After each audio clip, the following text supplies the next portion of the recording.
This morning's Old Testament reading is from the first book of Kings, chapter 19, and I'm going to be reading from verses 7 to 18.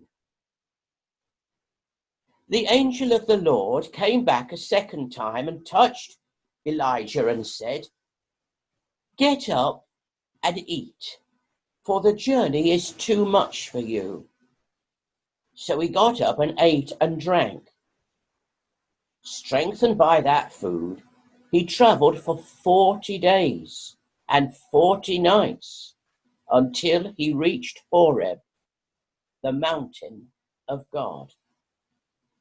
There he went into a cave and spent the night. And the word of the Lord came to him, "What are you doing here, Elijah?" He replied, "I have been very zealous for the Lord God Almighty. The Israelites have rejected your covenant, broken down your altars, and put your prophets to death with the sword.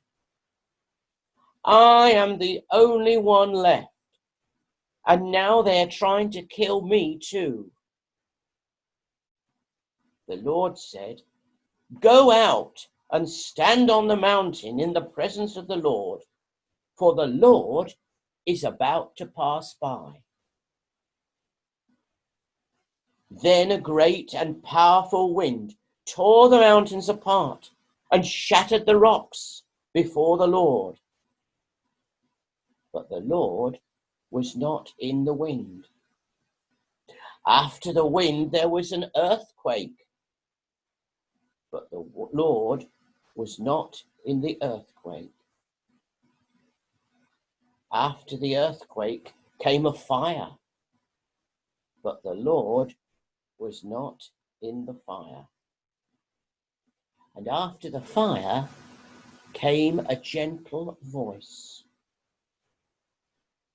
When Elijah heard it, he pulled his cloak over his face and went out and stood at the mouth of the cave. Then a whispering voice said to him, "What are you doing here, Elijah?" He replied, "I have been very zealous for the Lord God Almighty.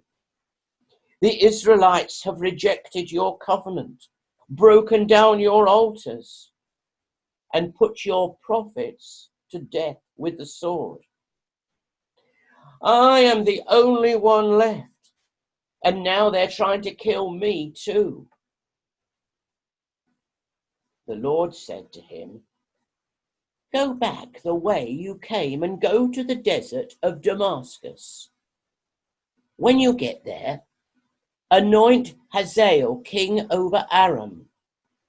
Also anoint Jehu son of Nimshi king over Israel. And anoint Elisha son of Japhat from Abel Maholah to succeed you as a prophet.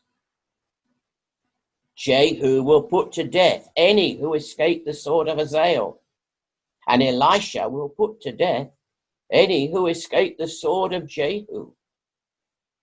Yet I reserve 7,000 in Israel, all whose knees have not bowed down to Baal, and all whose mouths have not kissed him."